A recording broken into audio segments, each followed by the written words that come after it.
Bien-aimés dans le Seigneur, Shalom. Je suis très heureux de vous retrouver encore ce jour. Moi, c'est votre frère, votre humble serviteur, le pasteur Prosper Kabongo. Et je suis dans la joie de vous retrouver encore dans cet espace de grâce.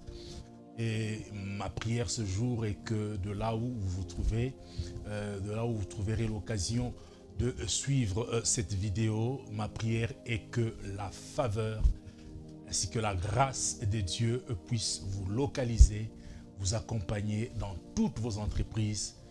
Et cela dans le précieux nom de notre Seigneur Jésus. Nous disons Amen.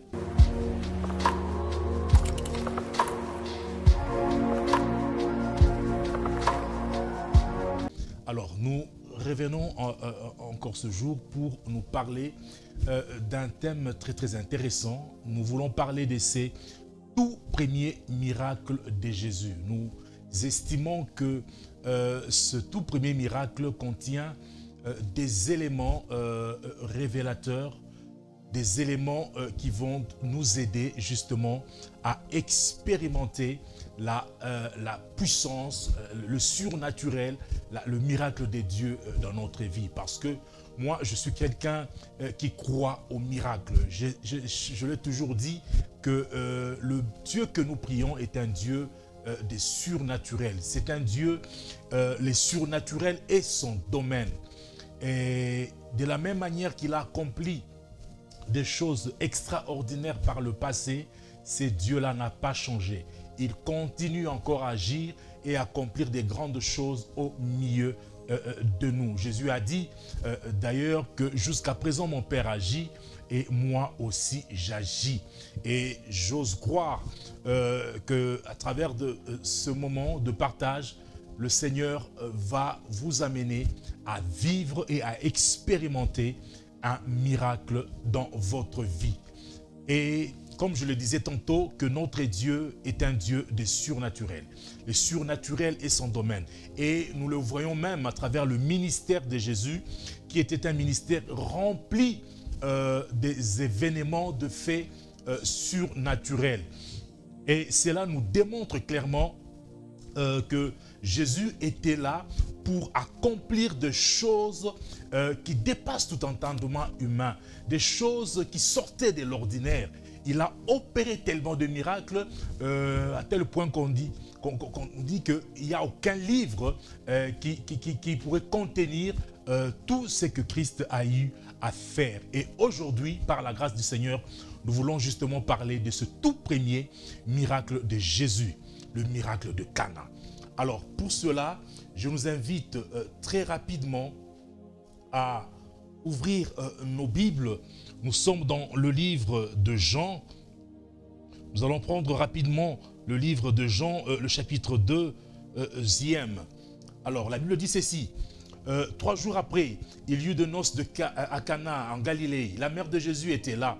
Et Jésus fut aussi invité aux noces avec ses disciples. Le vin ayant manqué, la mère de Jésus lui dit: ils n'ont plus de vin. Jésus lui répondit: femme, qu'y a-t-il entre moi et toi? Mon heure n'est pas encore venue. Sa mère dit aux serviteurs: faites ce qu'il vous dira. Or, il y avait là 6 vases de pierre destinés aux purifications de Juifs et contenant chacun 2 ou 3 mesures.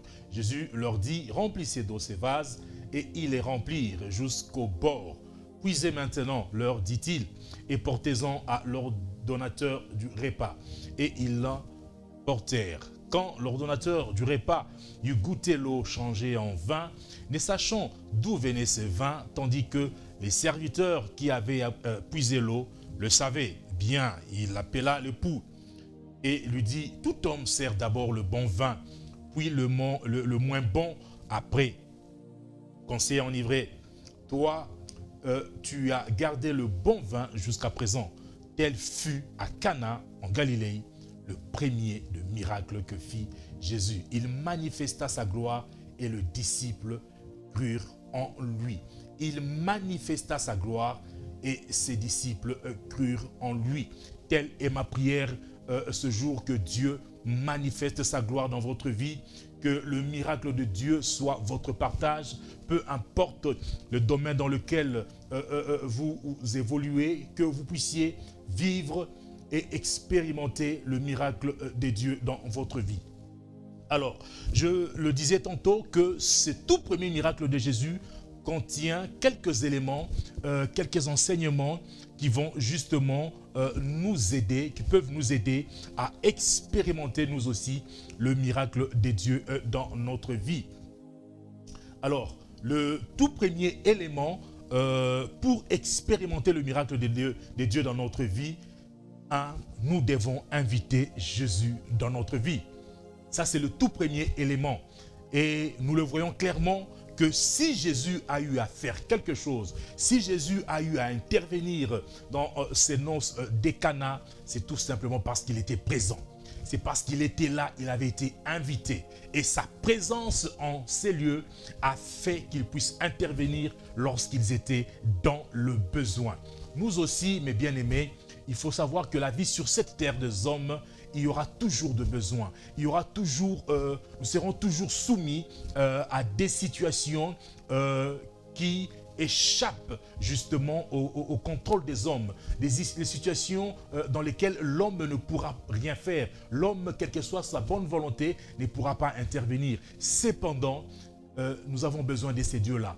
Il est le seul capable de répondre à certaines préoccupations liées à notre vie. C'est comme ce qui est arrivé ce jour-là. Le vin avait eu à manquer et personne ne pouvait faire quelque chose. C'était quelque chose de honteux. Vous savez, chez les Juifs, en ces temps-là, d'organiser un festin de cette nature-là et que le vin arrive à manquer. Et lorsque l'inattendu était arrivé, heureusement pour eux, Jésus était là. Nous aussi, si nous voulons vivre et expérimenter les miracles de Dieu, bien-aimés, nous devons préalablement inviter Christ dans notre vie. Jésus doit être présent dans notre cœur. Jésus doit être présent dans notre vie.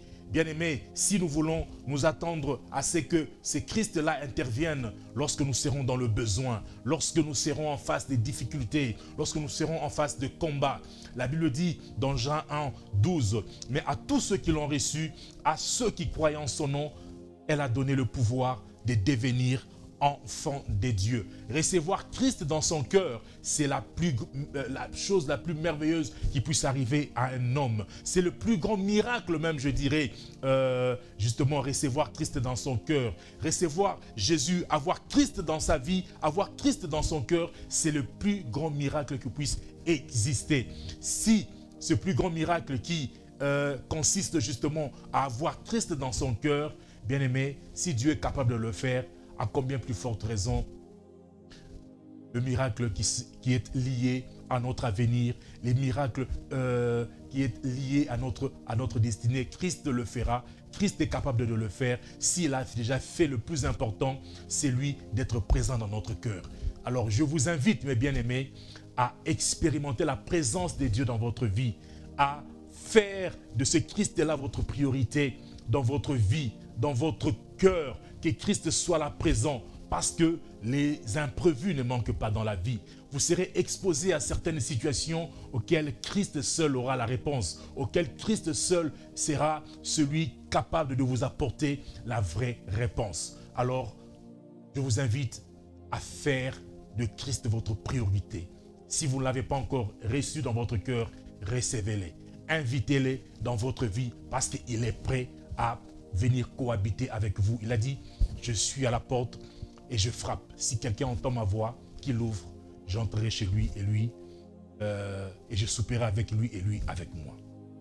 Alors nous allons revenir prochainement avec d'autres éléments justement pour nous aider à vivre et à expérimenter la présence de Dieu dans notre vie.